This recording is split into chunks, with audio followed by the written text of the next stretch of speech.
guys are kind of halfway through the dual season right now. Any either update or kind of what progress have you seen Gavin and Teskey make?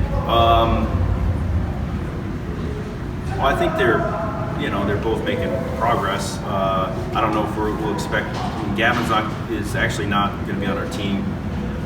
He's being removed from the roster probably right now or today or yesterday. So don't expect to see Gavin. We obviously wish him well and expect him to transfer here.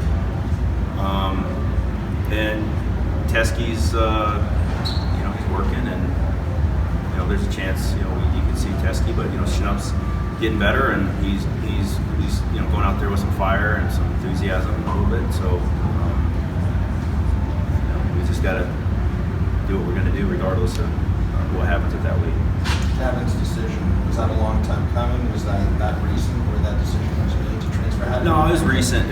Yeah, just in the last couple days. So how does that mean? Does that change your plans at all moving forward in terms of whether it's line up this season, later on in the postseason, how does that maybe change what you're going to do from here? Well, those are just decisions and different things that we'll have to look at moving forward, right? I mean, but I don't think we've got some good kids in the program, and we've got some good kids coming in. So we care a lot about Gavin and wish him all the best, and we're going to try to help him land somewhere, whatever we can do for him.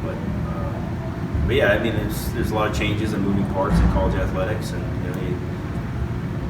this is just another example of that. Is it fair to say that this time of the year is the most difficult for a kid to be physically, mentally, consistency as far as performance goes, sort of grinding right now? It can be. I think the Big Ten schedule is, especially if you're, we're on the road twice, which isn't as bad. I think that the challenges are the trips where you're traveling twice before you compete, like we had a couple weeks ago. So that's more of a challenge than if we travel once, compete in the same state or in the same region. That's different than getting up at 4:30 in the morning to catch a flight at 6 kind of thing. So Get that tweet, man. Hurry. Get it out. But yeah, so I think this is just time of the year. A lot of people are sick, right, across the country. A lot of teams, and coming off a holiday break and kind of gearing up for the the last part of the season. So I think there's a lot of different things to consider there and be aware of. This is, you seen, the Big Ten's always good, but do you see any better balance this year when you look at the overall? Well, I think there's just a lot of great teams. I think Michigan always has a great team, right? I mean, Purdue is getting better and better. Indiana has a new coach, Angel Escobedo, who's a great guy and knows the sport, national champion.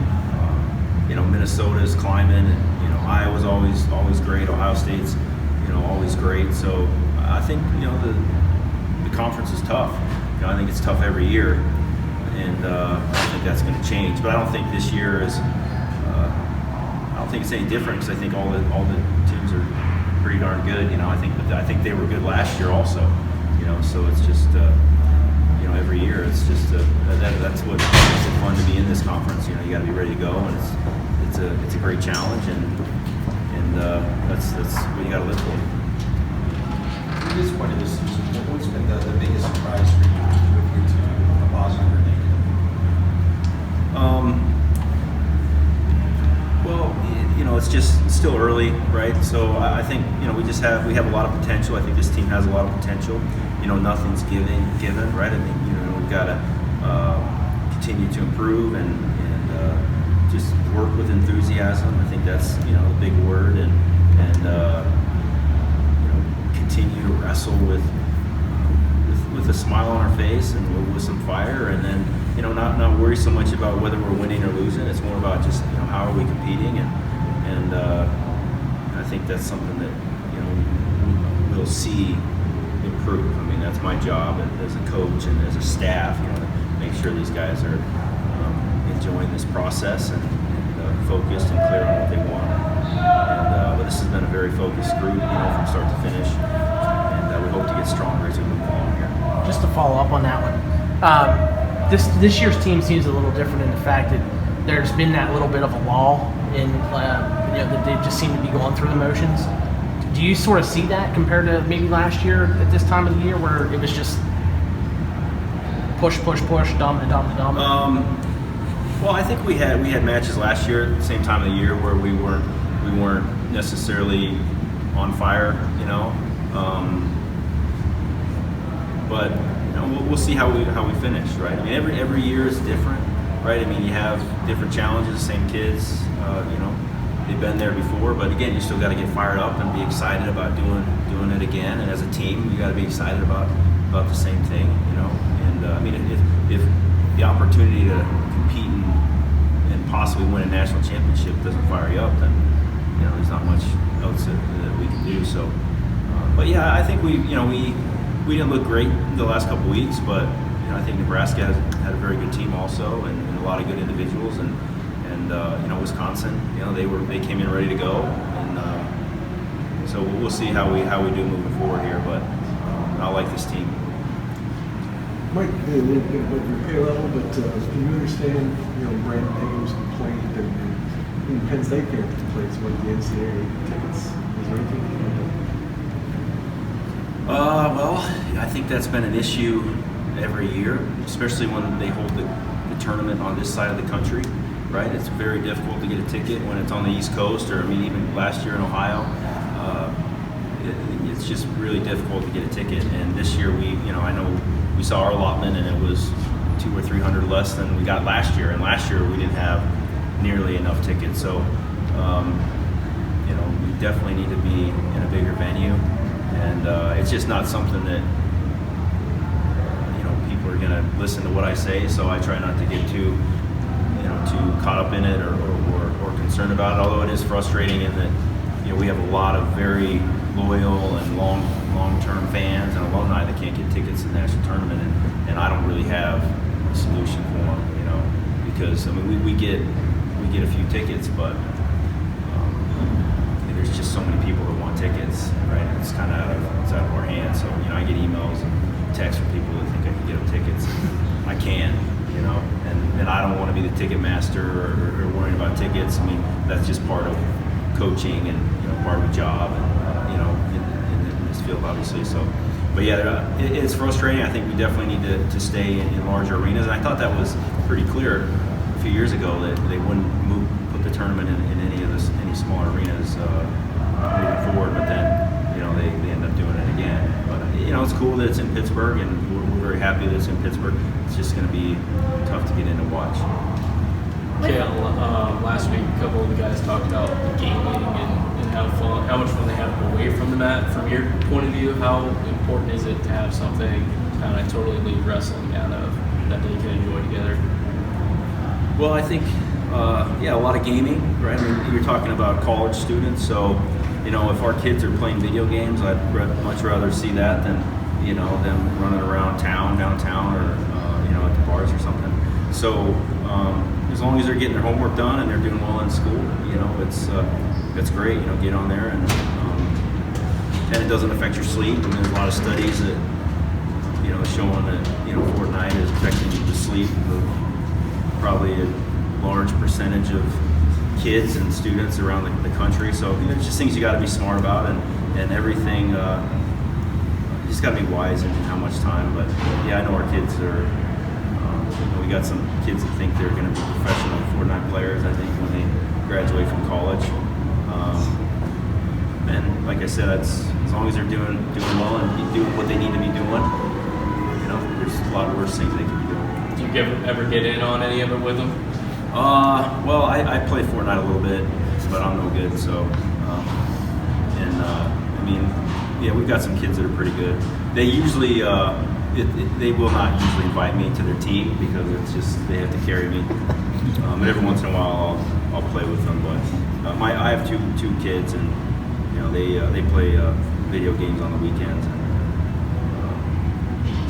And I can see how they can be very addicted because they're fun. And you're talking with your friends, and you're connected with your friends in a different state, and the games are just probably getting little bit too much fun, unfortunately. But that's where self-control, I guess, is the challenge, right? So you play Monopoly with them?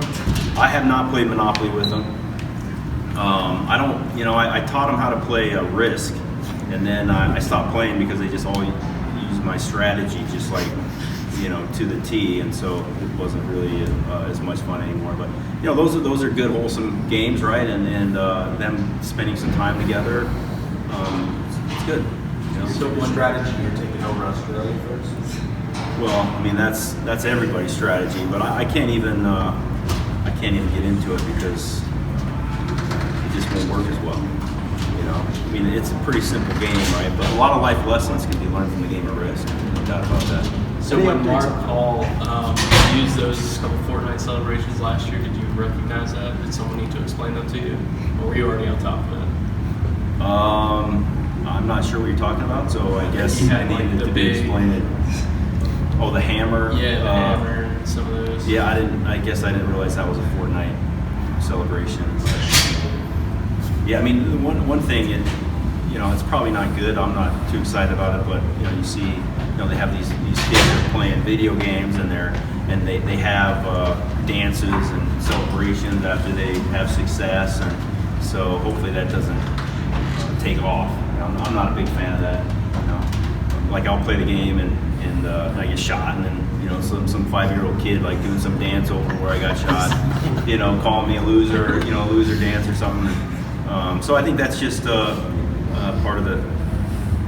Hopefully, it doesn't catch on too much. But Any updates on Cassar a month ago said he was looking to apply for a 6th year? Any updates on that? no, we don't have any updates on Cassar, but I mean he's pretty solid. I would say in that regard. Is anyone else applying for a 6th year, like Shaq or? I think Shaq's going to apply, and that's you know in the process too. Yeah. I don't Neville's. I don't know if he has that option right now. Shaq's injury day-to-day this weekend. Yeah, day to day, will he wrestle this weekend? I would say probably not, just because you know we want to give him as much time as we can just to get him ready to go for March. Obviously, that's what's important. What have you seen from Manville in the room? You know, not really having the starting job and then coming up big at 165 against a top 5 guy, doing the same thing, 2 weight classes up the next Yeah. week. What do you think that takes, and what do you think you've seen from him, and now that everybody else is starting to see now? Yeah, well, Manville was he had you know very strong credentials coming in here, and you know we had really high hopes for him, and but he's just behind some great wrestlers and guys that are winning national titles.